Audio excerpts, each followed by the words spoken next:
Ya, klik aplikasi dari Alfamidi untuk kasir, kemudian masukkan nick pejabat toko atau kepala toko, kemudian enter, kemudian masukkan password, terus oke. Nah, proses selanjutnya diproses untuk load data, gunanya adalah memastikan data dari kasir masuk ke aplikasi pejabat toko.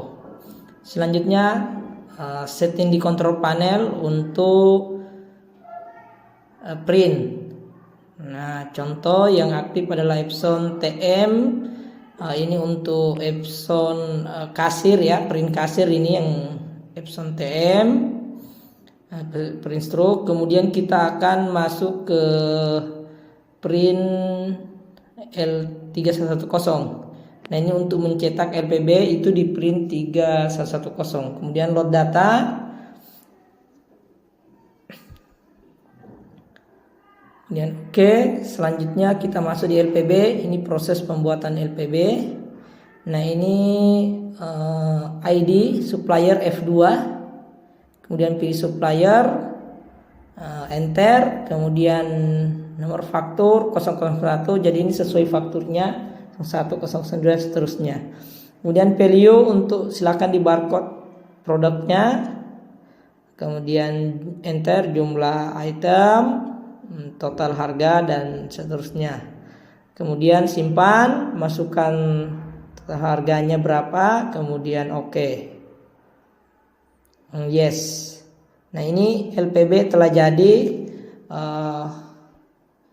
Kemudian setting untuk print ini ada di copy 1 LT100. Ini disesuaikan dengan komputernya ya dan jenis printnya masing-masing. Nah, ini tampilan LPB ketika dia settingannya di print L3110. Selanjutnya keluar, itu berarti sudah tercetak.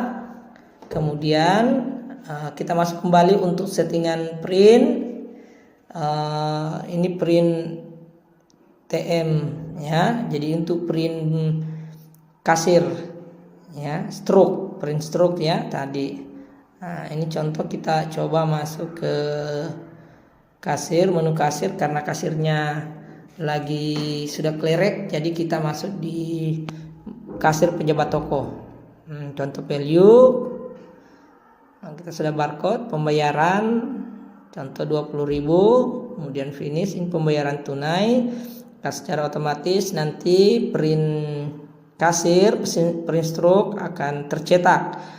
Ini membuktikan bahwa betul-betul settingan print telah berubah.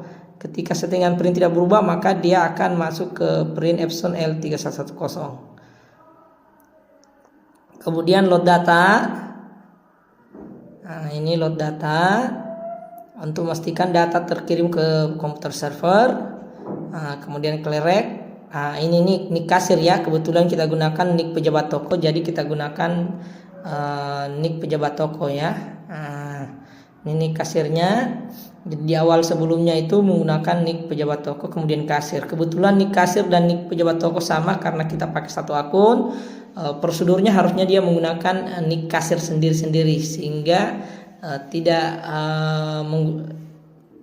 sehingga kita mengurangi error pada komputer kasir. Oke, proses. Oke. Nah, sekarang load data master kembali untuk mengambil data dari komputer kasir ya. Jadi ingat, ini kebetulan komputer kasir dan